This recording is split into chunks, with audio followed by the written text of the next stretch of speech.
posisi terendah saya ketika saya merasa bahwa saya menginginkan imbalan untuk puasa saya, untuk sholat saya, untuk ibadah saya. Ibadah yang aku lakukan itu bukan karena bentuk cinta kepada Allah, karena kita menginginkan sesuatu. Karena emak itu ingin mencintai Allah tanpa syarat.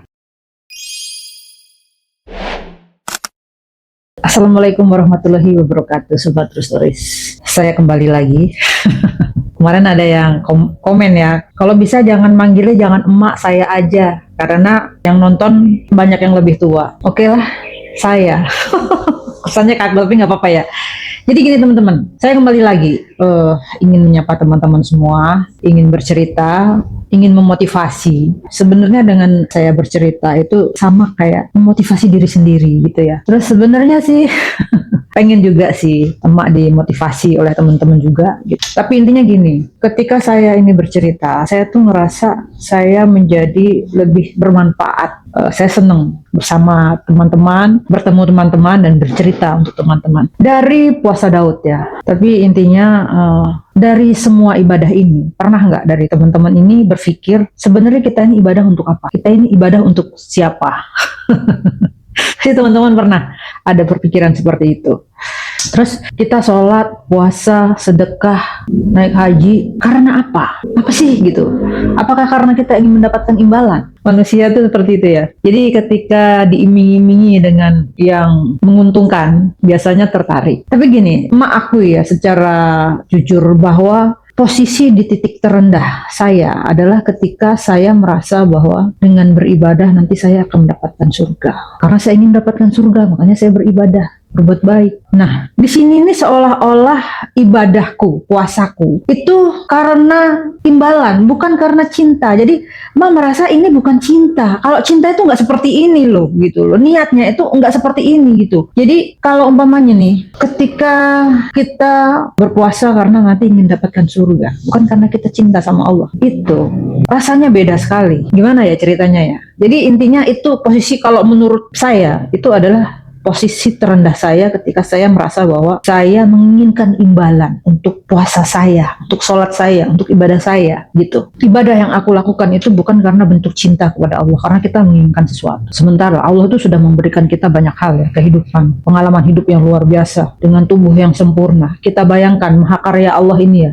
tubuh kita dengan organ di dalamnya itu sangat complicated, miliaran saraf, ada paru-paru, ada jantung, ada darah. Coba bayangkan, mungkin ada teman-teman atau saudaranya yang pernah, tetangganya yang pernah kena penyakit jantung ya, dia harus menggunakan jantung palsu, mesin jantung. Itu kan harganya ratusan juta, miliaran. Bahkan ada tuh tetangga saya itu yang akhirnya suaminya meninggal karena sudah nggak sanggup lagi beli mesin jantung tadi, harus ganti gitu. Belinya dia di Jepang, harganya tuh kalau nggak salah 500 juta gitu ya, belum ongkosnya, belum ininya lah. Betapa mahalnya nih tubuh kita ini gitu. Kalau ada spare part yang harus diganti, aduh, harta yang kamu miliki di dunia ini itu nggak cukup untuk satu organnya gitu. Di situ emak merasa bahwa Allah itu sudah memberikan sesuatu yang sangat sempurna. Manusia diciptakan ya dengan tubuh yang sempurna, otak, akal, terus diberi kehidupan, ada bumi, tumbuh-tumbuhan, binatang ya. Akhirnya kita berpikir, dan sekarang kan emak merasa bahwa kita ini jadi egois ya. Ketika manusia semakin banyak, kita egois, kita ingin eksistensi, kita merusak alam. Ini nih kalau dipikirin ini luar biasa. Emak ngerasa kita ini bukan manusia yang bersyukur. Bagaimana ketika Allah menciptakan ini semua untuk kita, untuk kebaikan kita, tapi kita tidak mau menjaganya. Termasuk menjaga tubuh kita tadi. Kita makan seenaknya. Pokoknya memuaskan hasrat mulut kita. Terus kita karena ingin kaya, kita merusak alam. Kayak alam Indonesia, gundul, semuanya dikeruk. Itu untuk apa gitu? Itu untuk eksistensi. Rasa eksistensi kita itu lumayan tinggi. Ego kita, nafsu kita itu yang akhirnya merusak diri kita dan rumah kita. Bumi ini rumah kita rusak secara tidak sadar. Dan ini kan tugas kita. Sebenarnya kita menjaganya. Ketika ada yang merusak rumah kita, apa iya kita diem aja? Dan ini emak ngerasa kita nggak bisa diem aja. Jadi melebar ya. Oke, lanjut. Jadi kembali lagi. Tadi sebenarnya ibadah kita untuk siapa? Allah berfirman, wahai manusia, kamulah yang membutuhkan Allah. Dan Allah, dialah maha karya, maha terpuji. Quran surah Al-Fatir ayat 15. Kadang kan kita itu berpikir ya, ketika kita sholat, kayaknya kita ingin memberikan sesuatu pada Allah. Ketika kita berpuasa, kita ingin memberikan sesuatu pada Allah. Padahal Allah itu tidak butuh itu semua. Jadi sholat kita, ibadah kita itu sebenarnya untuk apa? Berarti sebenarnya kan untuk kita sendiri, kebaikan kita gitu.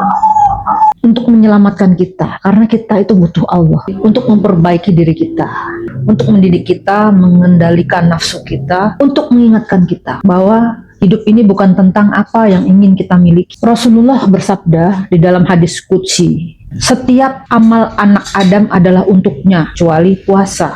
Sesungguhnya puasa itu untukku dan aku sendirilah yang akan membalasnya. Coba ya, pahami ini. Puasa ini untukku dan aku sendirilah yang akan membalasnya.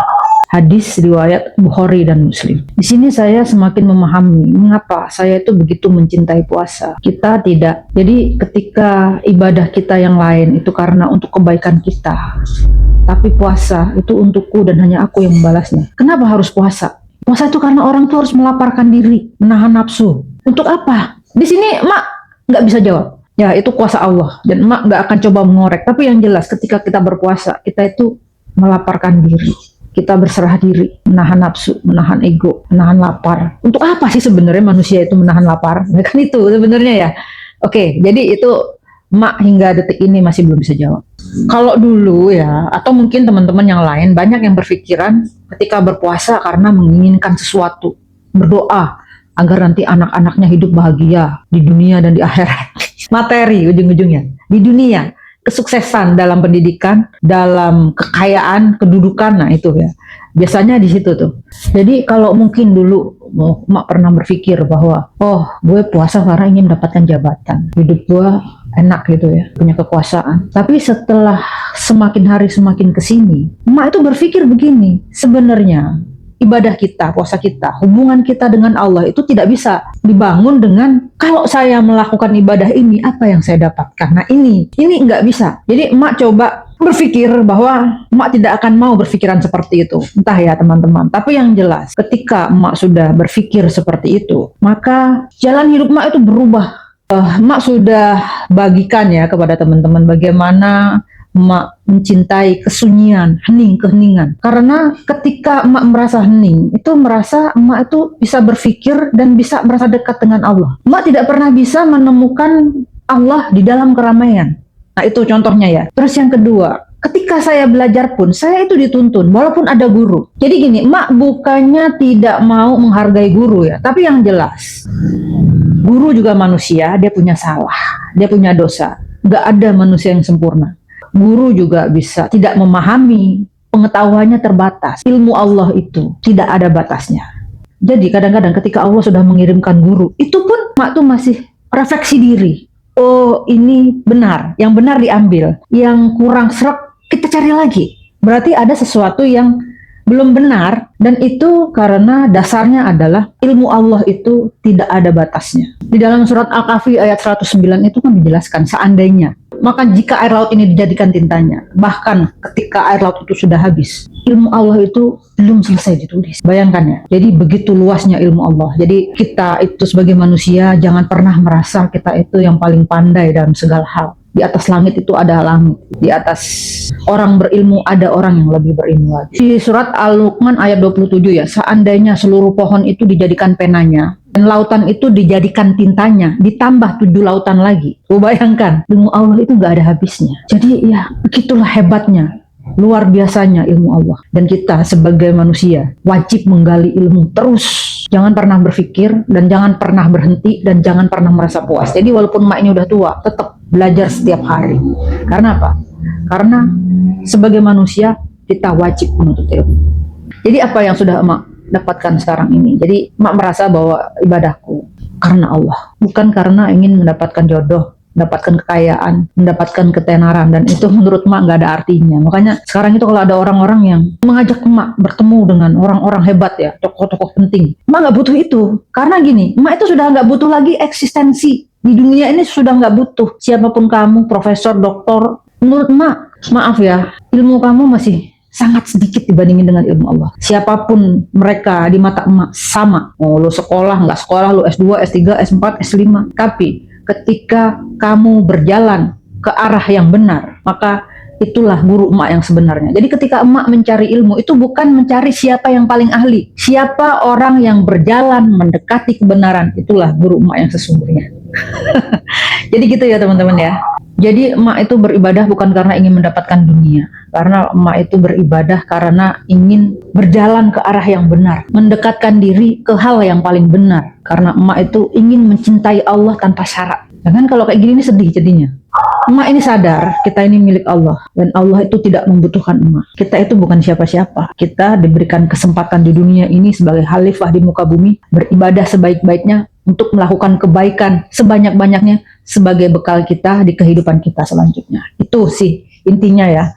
Kenapa emak ini mau berbagi, kenapa emak ini coba menyadarkan teman-teman bahwa hidup kita itu bukan hanya di sini saja. Allah tidak membutuhkan kita dan kita sangat membutuhkan Allah lebih dari apa yang ada di bayangan kita. Jadi itulah intinya teman-teman ya. Emak mengajak kita introspeksi lagi bahwa segala sesuatu yang kita miliki, apapun yang kita rasakan, yang kita lihat, yang kita dengar, semuanya adalah milik Allah. Dan tugas kita adalah menjaganya dan memanfaatkannya sebaik mungkin. Ketika Anda melihat hal yang salah, ketika melihat ketidakadilan, ayo pelan-pelan kita bersuara, kita peduli bahwa apa yang menjadi milik Allah itu adalah hal yang harus kita jaga. Terima kasih teman-teman.